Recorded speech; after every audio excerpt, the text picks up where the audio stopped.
Hello and welcome to our podcast. This project is a part of our final assignment of our course MB Belarussia in Erlanga University. Our member consists of Muhammad Candra Fadzri, Nia Dita Sari, and lastly, Maydina Nuril Aulia. Today we are exploring the topic of media in Russia. It ranges from how it works, which side it took, or how the country itself reacts to the external culture. To find the answer for the questions, we were interviewing a few respondents from few Soviet countries.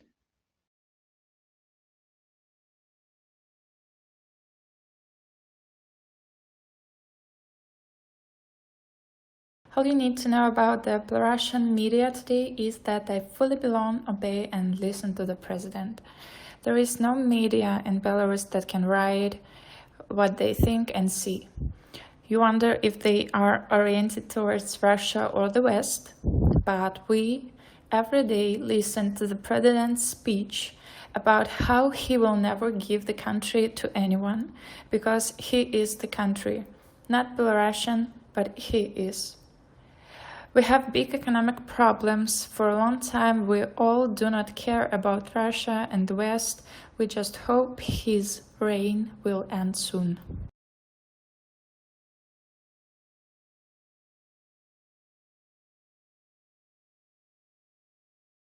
Belarusians, like everyone else in the world, do not crawl out of social networks.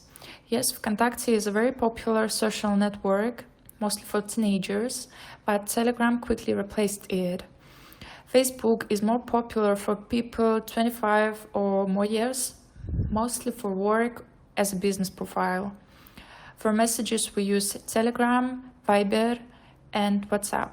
But since the invention of Telegram, Viber used now mostly older generation.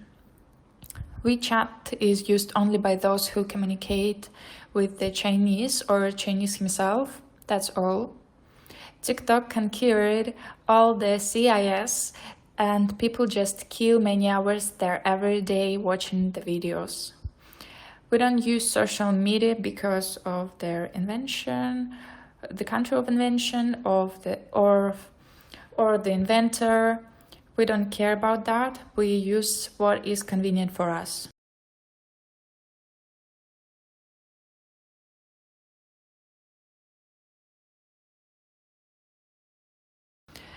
I can imagine that in social networks in the world, today the hottest topic may be the pandemic situation.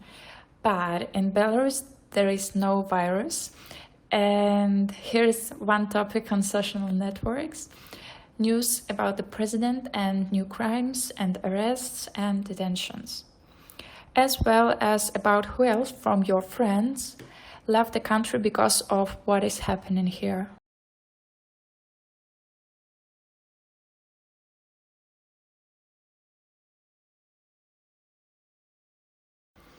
I'm aware of the popularity of Korean pop groups in the world, but in our country it is not so popular. Only somewhere among teenager groups, maybe, nothing more. We do not listen to them on popular music channels.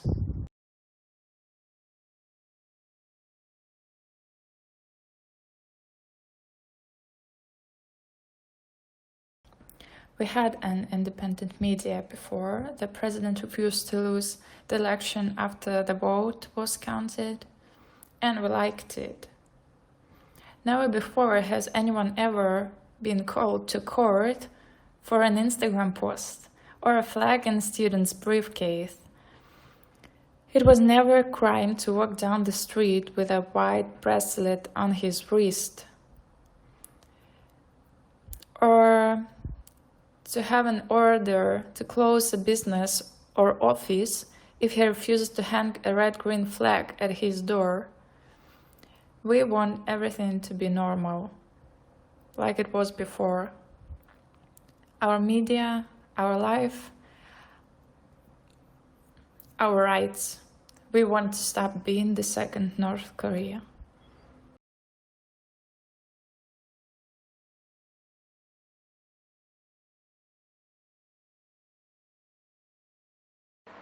We use very few social networks, but they are very convenient for your country. We can't use multi-program such as Telegram. This is connected with one of the Russian state organizations, Roskomnadzor. He blocks a lot of things.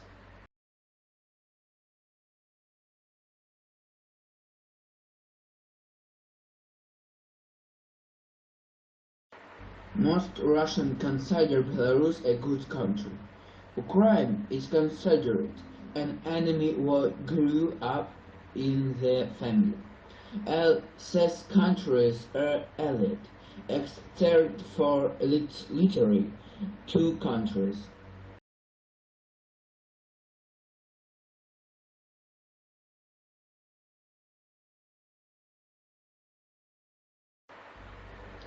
In Russia, Japanese and Chinese culture was popular from 1995 to the present day. Sushi bar and Chinese noodles are popular in Russia. Korean culture didn't get to us.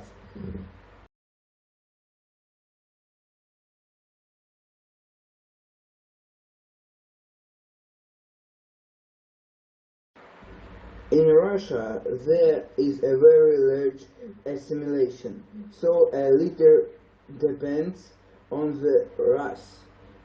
I can't feel in a different name or something like what.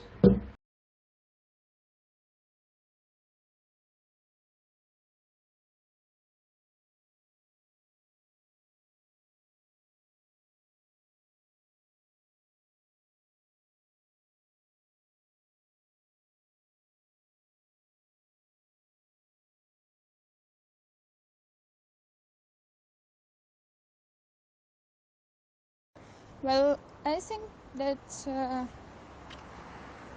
our news and media all about that we want to be a part of Europe, so not Russian for sure, because no one wants in Russia.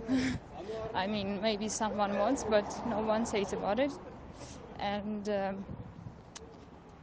yeah, so it's like bad to be like a bit Russian or a part of Russia, or if you, for example, uh, think that we have no war with Russia, then you are like a bad person. So, and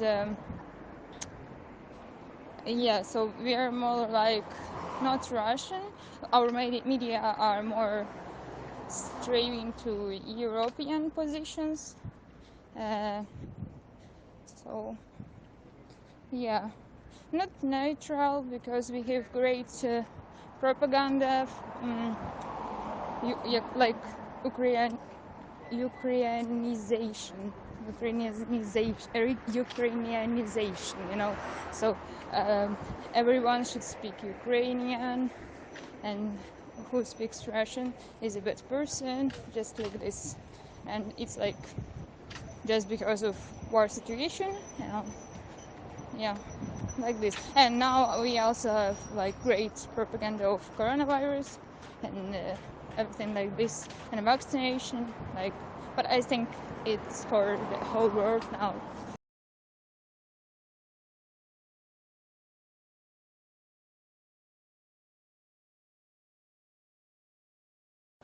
Sure, yeah, we use in Ukraine social media.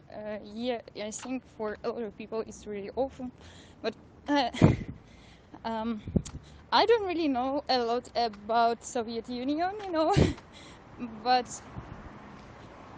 ah, oh, sorry, okay, yeah, we used VKontakte before the war started, and but then it was closed for Ukraine.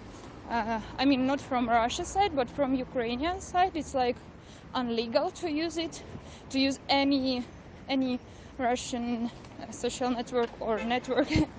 So, or yeah, or links. It's just you can't get an access to to the link if you want to use Russian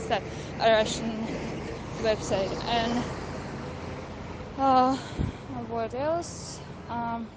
Yeah, by the way, Contact is really better than Facebook. Absolutely sure about it, because there we have a lot of videos, music, and photos, a lot of aesthetic groups for people, and it was just great. And I still use it, by the way. I use VPN, and I have like 2 pages, my old pages, but now it's much more popular to use TikTok for young people, but I don't really like it because it's like captivated, but in a bad sense. I don't know how to say. Okay, I'm diving in it, and I just lose the feeling of time, and and that's it. So that's why I don't really like TikTok and everything what connected with it, because I think there is a lot of I don't know, wasting time things, and just like this. Maybe for kids, for children, it's fine, but I think it's not so like a healthy thing, you know. What else? Yeah, sure. We still don't really like American networks, but now we should use Facebook because all our friends and family use Facebook because it's not Russian. And yeah, and about WeChat, I don't really know what is it. So yeah. Yeah, well, I forgot to say, but the main network that we use, social network, but it's more like chat.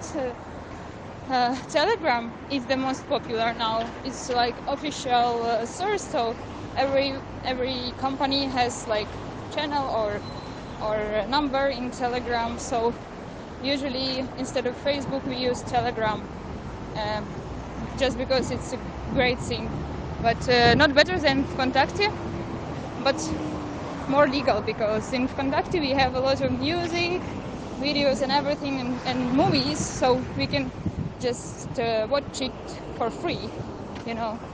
Now it's a bit harder, but still we can. But, and also there is a great porno collection.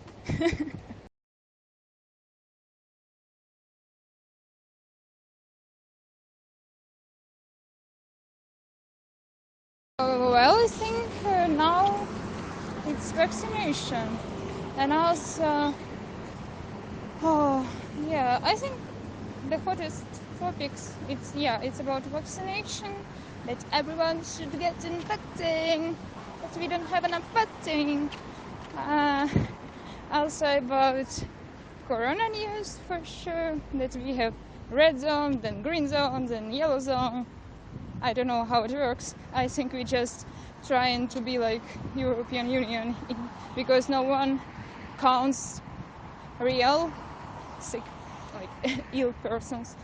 So I don't know how it works. So, but all the time, social media and media at all saying about coronavirus vaccine, that we should use only Ukrainian language, and about how bad Russia is, like this. And yeah, what else?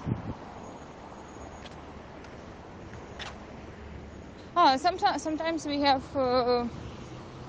controversial news about our president, because a lot of people don't like him. And yeah, I think I'm not really in politics, but that's what I hear usually from people and from television.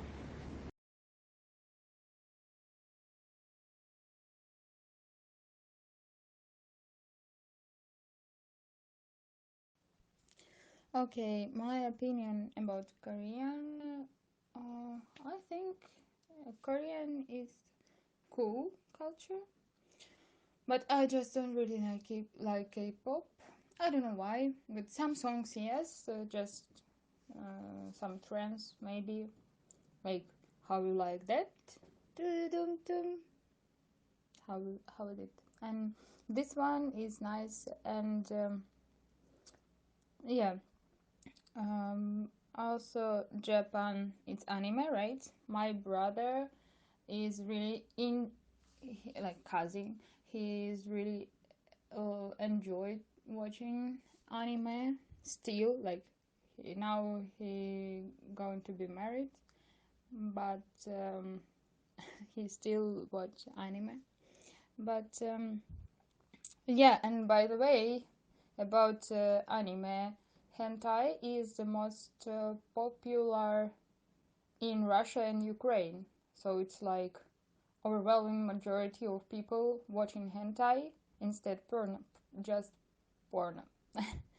What else? And China, it's also really popular here because a lot of people um, like to purchase in the internet, use AliExpress and Joom like this. So um,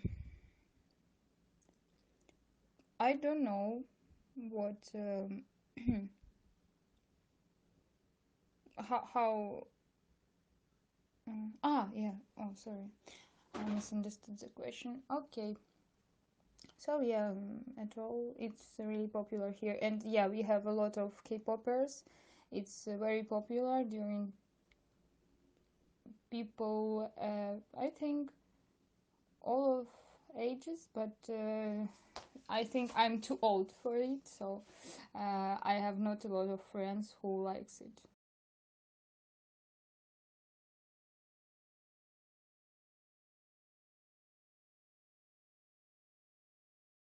Yeah, by the way, I think that in Ukraine it's a lot of freedom for your own opinion, and also a lot of freedom for media. And if you want like change something, we can say about it. And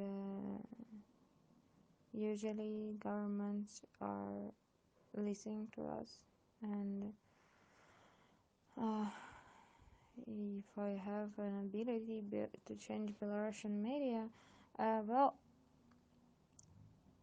I don't know, do they have at all any freedom in media? I just think that they have like only one option, like in Russia, and no alternative media. How I understand. So I would like to change it and like create more alternative media that are allowed by government, because in Belarus it's a really um, dangerous situation if you are from alternative media. Thank you for listening all the way until the end of our podcast. From the interviews conducted before, we certainly hope that it could shed some lights and give you, our listeners, a sense of understanding towards how the media works in Russian country. Not only how it works, but also how the people actually perceives it. Though we do realize that this project of ours is far from being perfect, we want to sincerely thank all the respondents for taking a part in this project. Without them, this project will be nothing. And finally, thank you for listening.